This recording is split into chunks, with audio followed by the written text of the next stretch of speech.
Leo, Sun, Moon, Rising, and Venus placements. And of course, sa ating mga cross-watchers, magandang araw po sa inyong lahat. Welcome or welcome back po dito sa Bottom Magus PH. My name is Angel Francia Feliciano.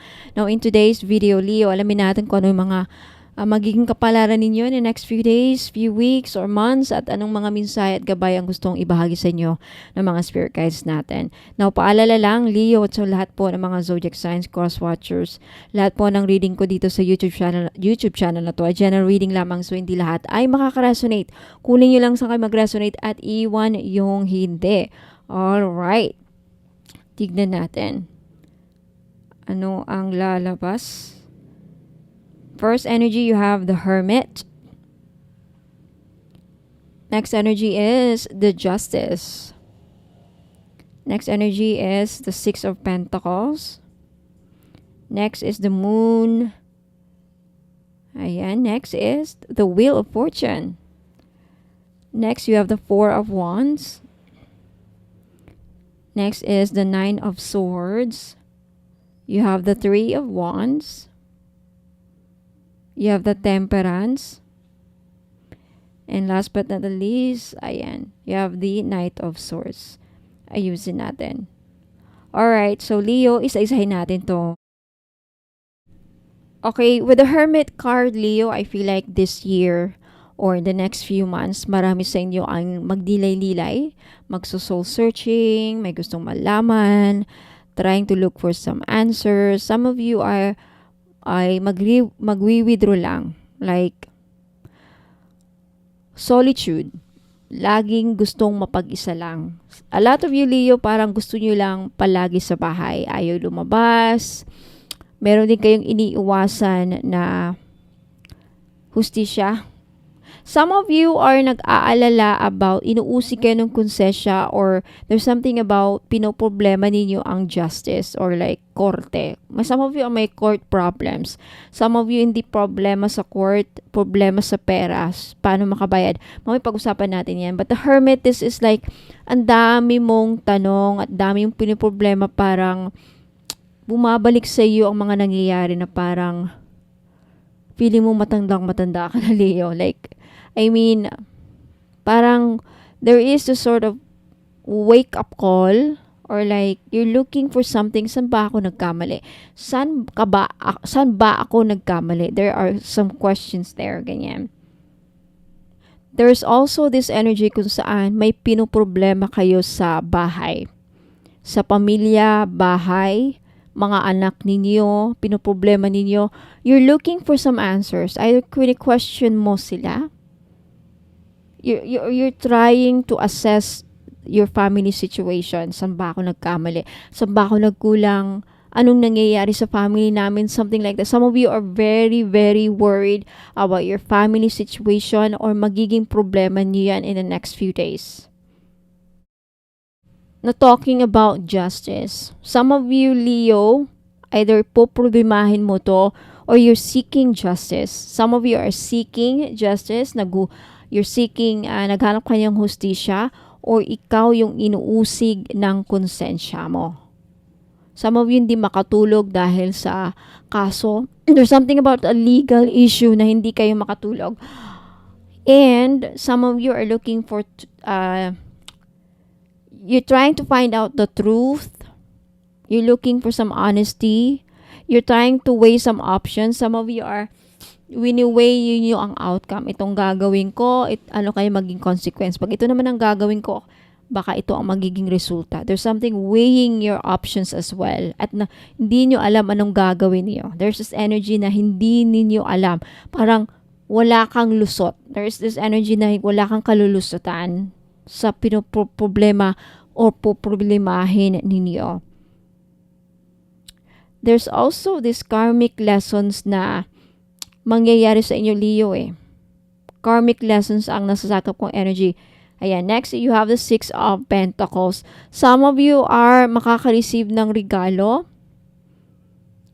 galing ibang bansa. Some of you, Leo, okay, yung iba sa inyo makaka-receive ng settlement sa divorce settlement. Yeah, yan ang divorce settlement, malaking pera dyan, or makaka-receive kayo ng regalo or pera galing ibang bansa. For those of you, Leo, na may mga AFAM, I think this year malaki ang perang ibibigay, or the next few months malaking pera ang ipapadala sa inyo. But definitely sa mga ibang Leo, either mababayaran nyo na yung utang this year or sa mga next mga susunod na buwan, sa susunod na linggo, or kayo yung mababayaran, Leo. Yung iba sa inyo, kayo ang mababayaran ng mga nagkautang sa inyo. There's also about a community kung saan some of you, Leo, ay mapipilitang magbigay. Hindi na mapapilitan. There's something about you want to give out. Makanisip ka ng charity, o ikaw ang magbibigay ng charity. Ayan. Next, you have the moon. Okay, there's a lot of worry here. Ang daming pag-alala. Pertaining sa family, I feel like sa mga may away sa family, sisters, magkakapatid, magpipinsan, father, mother, even mother, daughter, basta family. There's something about in your unity, family unit na there's a possibility na magkakaayos ngayon sa mga susunod na araw, susunod na linggo, or on the way na magkakaayos na. Mag-healing time. If hindi pa rin nangyayari yan, in time, in divine timing, magkakaayos din kayo. Magkakaroon din ng, makiklear din ng mga issue or something. And I feel like marami sa inyo, Leo, in the next few days, few weeks, ang daming pag-aalala ang inyong marami kayong poproblemahin sa pera, sa hustisya, sa pagsisinungaling, kayo ang pagsisinungalingan, kayo ang nagsisinungaling. There's something about poproblemahin ninyo, and some of you ay mamumblema sa pera. Now, we have the Wheel of Fortune. This is an advice for you, Leo. For those of you na may mga opportunity na darating, offer, loan offer, investments na ino-offer, wag pasugod-sugod sa inyong desisyon. Kasi andito kasi yung Knight of Swords na sasagap ko, baka mamaya yan ikababagsak ng inyong swerte with the Wheel of Fortune. But for those of you na walang matatanggap na offer, loan, or investments, hindi sumasali, I think isa kayo sa masiswerte this year. Leo, some of you are isa ka sa maswerte ngayong taon na to. There's good fortune happening for you. Makareceive ka ng swerte. Maging maswerte. There's a lot of opportunities na magbubukas sa inyo, sa inyong career, finances, negosyo. Even some of you makakapagtayo ng bahay, or there's something about may plano kayo magtayo ng establishment. This could be a business or real estate, property, or something like that. But definitely, some of you, mananalo. Now, you have the Four of Wands. May celebration na magaganap in the next few days, few months. May nakikita akong reunion, pagkakabalikan, or paghihiwalayan. Either divorce or reconciliation, wedding, celebration, homecoming, meron ding uuwi. But definitely, when it comes sa may planong magpatayo ng bahay this year, there is success. For those of you, Leo, may plano ka magpatayo ng bahay o establishment this year, matutupad this year, yung sa taong na ito. And may nakikita akong, yun nga, pag-reunite sa family, may magpapakasal. Some of you are worried na may kasal, or some of you are trying to find out if yung kausap niyo, Leo, is kasal na. Some people, there are Leos na worried about sa kasal for some reason. Why are you worried about sa kasal? May nangyaring kasalan, hindi maghiwalay agad. There's something about kasalan na sobrang pag-aalala ng ating mga Leo signs. Either hindi ka ikakasal, hindi matutuloy ang kasal, something about kasal. Now, you have the Knight of Swords. 9. Fear, anxiety, negative emotions, deep unhappiness. Some of you are iiyak dahil po problemahin ng pera. Mamomblema, hindi makatulog. There's really something about a justice here na poproblemahin mo ng todo, Leo. And also a wedding. A wedding, kaya andito din yung Hermit, this is a major arcana, meaning to say, hindi mo na pinagpile mo na, pinag-recollect mo, nagkaroon ka ng recollection sa buhay mo na, ano nangyari sa akin? Anong nangyari? Ba't hindi nangyari sa buhay ko?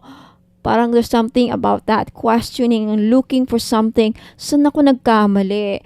Parang you're trying to, nire-rewind mo ang mga nangyayari and you're trying to assess, to find out saan ako nagkamali. Or even you're trying to understand what's happening or what's going on. Something about that. I think, yeah, some of you are, yung iba naman sa inyo with the Three of Wands ay may planong mag-ibang bansa o may planong mag-travel. Meron din kayong ini-expect na paparating. Some of you hindi nawawalan ng pag-asa. Despite of this, Leo, no, the good thing about this is, despite having all these problems, because the Three of Wands is a hope, one of the hopeful card. Pag-asa pa rin, nakatayo ka pa rin. Meron ka pa rin tatlong wands na meron ka pinanghahawakan at yan yung passion mo, yan yung courage mo. Okay? There's something to look forward here. And you have a brighter future. Okay? I feel like despite all this, it will be temporary, mga problema yan. Malalagpasan mo rin yan with the Three of Wands.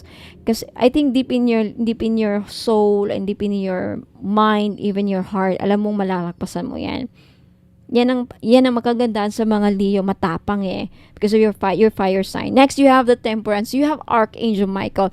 I think this kaakibat nito, going through this mga problema with the Moon, Justice, the Nine of Swords, despite all that, if you have this in your life, kapalaran, andyan si Archangel Michael nagagabay sa iyo, Leo. Okay, wala kang dapat ikatakot o ipag-alala.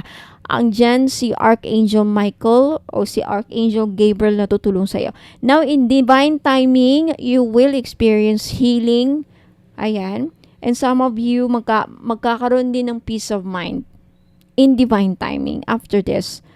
So, I think this is what's gonna happen for you here in 2025. So, sa kabila ng mga kaguluhan na mangyayari sa iyo, Leo, this year, make sure you can still find harmony in your daily life, no? Ayan. Andyan si Archangel na tutulong sa iyo para magkaroon ka ng kapayapaan at maging magkaroon ng healing sa lahat. And last but not the least, Leo, you have the Knight of Swords. Okay.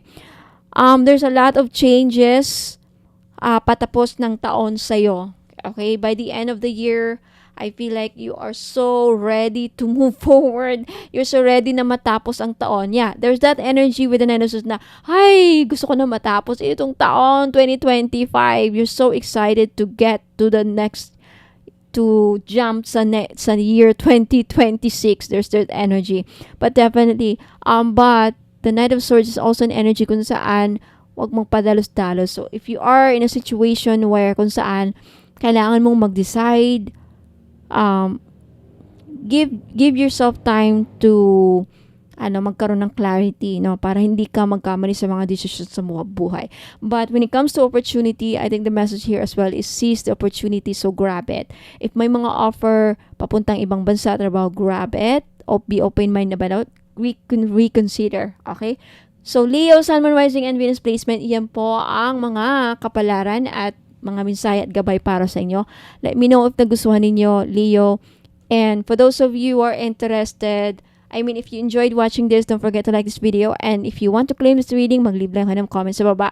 For those of you who are interested na sumali sa libreng pahula, mag-join lang kayo dito, mag-subscribe lang kayo dito sa YouTube channel, and abangan nyo yung live broadcast dito. Libre lang. If not, doon kayo sa Facebook page ko mag-follow kasi minsan doon din ako nagpapahula. Libre sa live. During live lang, okay? Now, sa mga interesado pong makabili, gustong makita yung mga produkto ko, don't go away. I'll give you instructions on how to place an order. Saan mahanap yung mga produkto ko. Ayan, maraming salamat, Leo, Sun, Moon, Rising, and Venus placements. Hope to see you again next time. Ingat po and God bless.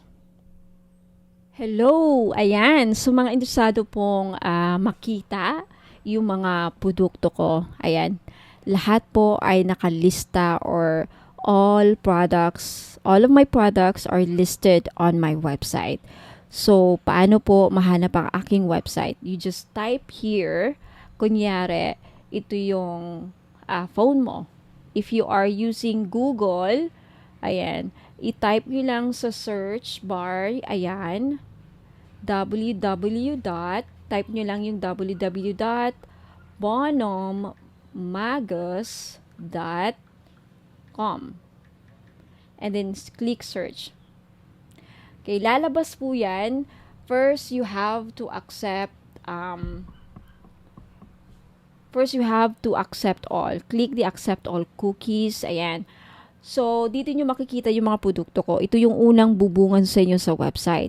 Nakikita nyo yung dalawang linya dyan sa taas. I-click nyo yan para makita nyo yung navigation pages. Yung navigation ng mga menu or pages. Dyan, nandyan yung home page. Okay, makikita nyo dito yung home page, yung biography ko, yung tarot services and more. Andyan yung prayers, bracelets, and amulets. Yung 18K gold-plated crystal necklace, yung crystal bracelet for men and women, yung mga oils, candle, sage and bath, eye amulets. So, andyan din po yung aking Facebook page link. I-click nyo lang ito. Kunyari, gusto nyong makilala ako. So, punta kayo sa biography. Click nyo yung biography na yan. Automatic, may ibang lalabas na isang page. So, andyan. Basahin nyo lang yan. Makikita nyo yung aking educational background, yung mga courses na tinake ko. Ayan, hindi ko pa nalagay yung certificates ko dyan. Soon, I will also include here, ilalagay ko din dito yung mga certificates ko. Okay? Ayan. So, medyo mahaba-haba yan. Punta na naman tayo sa Tarot Services and More. I-click nyo lang yan. Okay, lalabas dyan. I-explain kung bakit 15K yung all-in-one spiritual package Tarot Services ko. Andyan yung description. Basahin nyo lang dyan kung bakit 15K. And for those of you who are interested sa spell jars, andito rin. Ayan. Mag-message lang kayo sa akin sa Facebook page. Okay? Now, to make sure na ako pong na-follow nyo sa Facebook page at hindi yung mga scammers, andito po yung link. I-click nyo lang yung Facebook page. Ayan, i-click nyo. Lalabas po yung Facebook page ko. Okay? Next, punta tayo sa Evil Eye Amulets. Okay. Andito yung description, ano yung mga Evil Eye Amulets, para saan, anong benefits. So, andyan nakasulat. Now, if gusto nyo ng bracelet, ito yung pyrite, yung iba pronunciation pyrite, okay, 1,980 each, may kasamang freebies. Andyan yung description, andyan yung explanation, ano mga benefits, ano mga uses, instructions kung paano gamitin or paano how to take care of your jewelries. Andyan yung Evil Eye. I-click natin yung picture. Okay. Yan yung price, 390. Andito rin yung nakasulat yung mga prices. Now, if hindi nyo alam paano bumili dito, okay, kung wala kayong PayPal, just take a screenshot of this item. I-screenshot nyo to at ipadala nyo po sa akin sa Facebook page. I-message nyo po sa akin dito. Okay, na yan ang mga gusto nyong kunin. Para pag gusto nyong bumili, para alam ko yung gusto nyong bilhin. Dito nyo titignan sa website ko yung mga items. I also have mga crystal bracelet for men and women. Hindi pa nakumpleto yan, pero soon makakumpleto na. So, each picture, i-click nyo lang para makita nyo yung mga description, anong mga benefits. This one is 500, yung malachite with rose quartz. Ayan.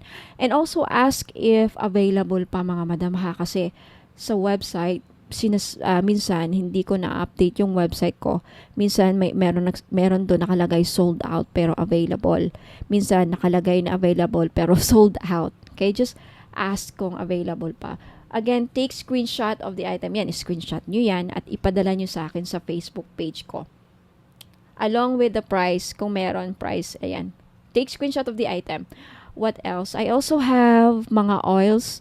Okay, oils oils and candles. I have Kajiput. I-click nyo lang yung mga picture na yan to see the description and the prices. Ayan.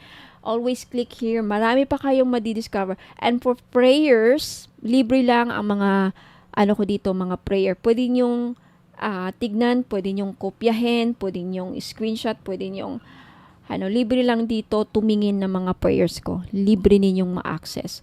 Kagaya niyan, all-in-one red string prayer. Sa mga nakabili ng all-in-one red string, dito nyo makikita yung mga prayers at sa mga ibang items. Okay? Yan lang muna ang na-include ko ngayon. Soon, all will be included there. At sa mga 18 gold plated crystal necklace, andyan yung mga pictures. Just take a screenshot. Like kung gusto niyo yung rose quartz, take a screenshot of this item at isend you again sa akin sa Facebook page. No, andyan yung price, 390 po. 390 na po. Dating 500. Mikana quality yung mga yan ha, mga madam. Sa mga nakakabili ng Mikana, ganyan po ang quality. The same with Mikana. I think that's all it. Marami pa actually, mga bracelet. I have also jade. Mga jade dito. Ayan. This is to prove na talagang quality. Tignan nyo yung video dyan. Ayan, yung video. Nakalagay yung mga video dyan to really to see. Para makita nyo yung quality ng jade ko. Okay. Ayan yung description. Take a screenshot of the item na gusto nyo kunin at basahin nyo yung mga yan, mga madam. Diyan nakalagay yung mga uses and benefits. Ayan, yan dyan yung all-in-one red string. And ito yung Rui. Okay, marami pa akong i-include dito. Wala lang akong time. And that's it. Okay? So, ayan yung Facebook page. Isend nyo lang sa akin dito sa Facebook page ko. Bono Magus, kay yung mga screenshot ninyo, mga item na gusto nyong bilhin. So, ayan po ang instruction kung paano maka-order. Wala pong COD, mga madam, ha? And by the way, okay, for more information, please also don't forget to read the frequently asked questions. Andito na lahat yung mga posible ninyong katanungan sa akin. Bakit walang COD? Kailan marireceive? Ano yung mga ritual? Lahat na dito yung mga questions, possible questions, mga frequently asked questions, mga laging tinatanong ng mga customer ko. Andito, basahin niyo para baka same din kayo ng katanungan. Dito na yung mga sagot. Okay? Sa frequently asked questions.